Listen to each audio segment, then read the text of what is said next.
दोस्तों कहते हैं कि कुछ चीज़ें पुरानी तो हो जाती है लेकिन वो हमेशा किसी न किसी चीज़ की तलाश में होती है। ऐसी ही आज की एक कहानी है जो तलाश में है किसी ऐसे इंसान की जो उसे मिले और उसकी कहानी सुने। तो दोस्तों अगर अभी अभी आप मेरे चैनल पे आए हैं तो जल्दी से वो हॉरर स्टोरी को सब्सक्राइब कर लीजिए, क्योंकि हर रोज़ आपके लिए हम लेकर के आते हैं एक नई कहानी। और आप ही में से बहुत सारे ऐसे दोस्त हैं जो ये कहानी हम तक पहुँचाते हैं और उस कहानी को हम आप लोगों तक पहुँचाते हैं। हमारी कहानी का उद्देश्य होता है कि आप चीज़ों से सतर्क हमेशा बने रहें। तो चलिए देर ना करते हुए करते हैं कहानी को शुरू।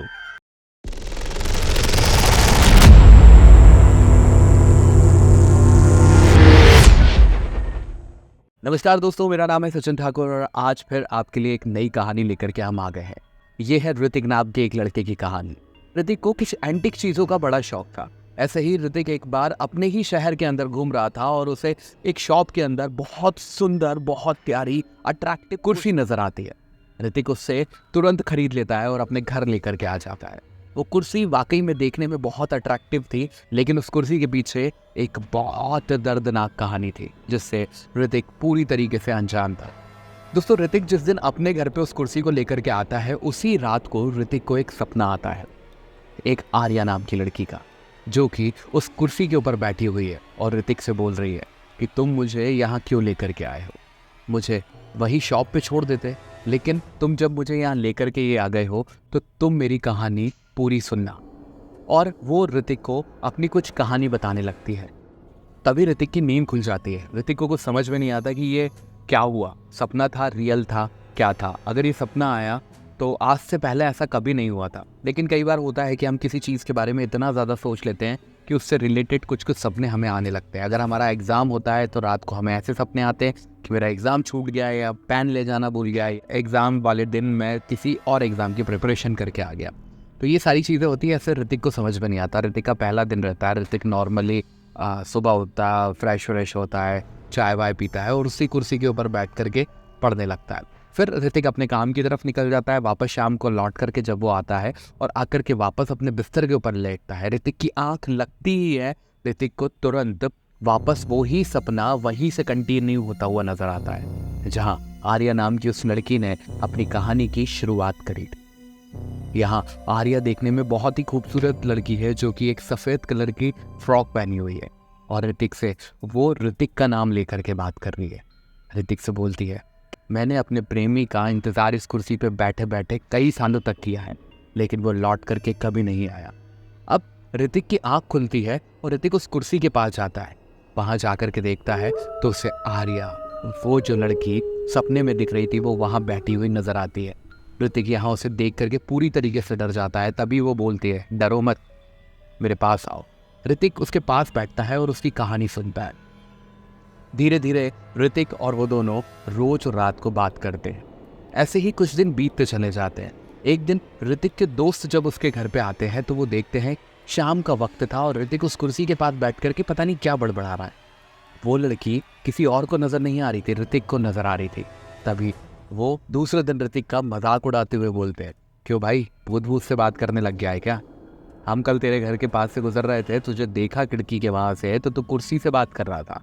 ऋतिक कुछ नहीं बोलता और ये सिलसिला रोज चालू हो गया। ऋतिक दिन में सो जाता, अपने काम पे जाकर के सो जाता और रात भर उस कुर्सी से बात करता रहता। और ऐसे ही कुछ दिन बीतते चले गए। अब ऋतिक को भी जॉब से बाहर निकालने की नौबत आ गई थी, क्योंकि वो उस जॉब पे डेली सो जाता था। तभी ऋतिक अपने आप को संभालता है। तब ऋतिक उसी शॉप पे जाता है और पूछता है। ऋतिक को शॉप वाला नॉर्मली बोलता है कि भैया ये कुर्सी हमने वहां से खरीदी थी, लेकिन उस शॉप वाले के पास में एक लड़का खड़ा हुआ था जो कि उसी शॉप पे काम करता था और कई सालों से काम कर रहा था। वो कुछ अजीब निगाहों से ऋतिक की साइड देखता है। ऋतिक समझ जाता है कि इसके पास कुछ ना कुछ सच है। उस शॉप वाले के इधर उधर होने पे वो ऋतिक उस लड़के से पूछता है कि इसके पीछे की सच्चाई बताओ। जब वो नहीं बताता तो ऋतिक उसे कुछ पैसे पकड़ाता है और उससे उसकी सच्चाई पूछता है। तब वो बताता है कि ये कुर्सी कोई आम कुर्सी नहीं, इस कुर्सी के ऊपर एक लड़की की मौत हो गई थी और ये प्राइम सस्पेक्ट कुर्सी थी उस वक्त की। उसके बाद ये कुर्सी कई सालों तक खंडर में पड़ी रही, लेकिन इसकी लकड़ी और ये इतनी मजबूत थी कि वापस इसे रिनोवेट करके हमारी शॉप पे पहुंचा दिया गया और उसे फिर तुमने खरीद लिया। ऋतिक को जब ये बात पता चली तो ऋतिक पूरी तरीके से अंदर से अब डर चुका था। अभी तक ऋतिक को उस कुर्सी से, यानी कि आर्या से शायद कुछ अट्रैक्शन हो गया था, लेकिन अब ऋतिक पूरी तरीके से डरने लगा था।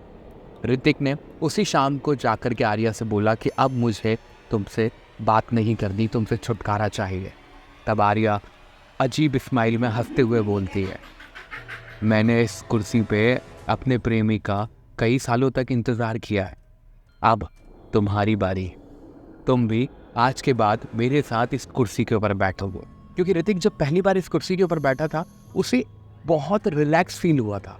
उसे ठंडी ठंडी हवाओं के वो झोंके महसूस हुए थे और उसे लग रहा था कि ये जो कुर्सी है ये मेरी थकान मिटा देती है। और अब ये कुर्सी ऋतिक का बहुत बड़ा काल बनने वाली थी। दूसरे दिन ऋतिक ऑफिस नहीं जाता, ऐसे ही तीसरे दिन भी ऋतिक ऑफिस नहीं जाता। और जब ये बात सब दूर फैलती है, ऋतिक का एक दोस्त है, वो ऋतिक के घर जाकर के देखता है तो ऋतिक की आंखें फटी हुई हैं और ऋतिक उसी कुर्सी के ऊपर बैठा हुआ है। और जब वो पास जाकर के देखता है तो ऋतिक की सांसें बंद हो चुकी है।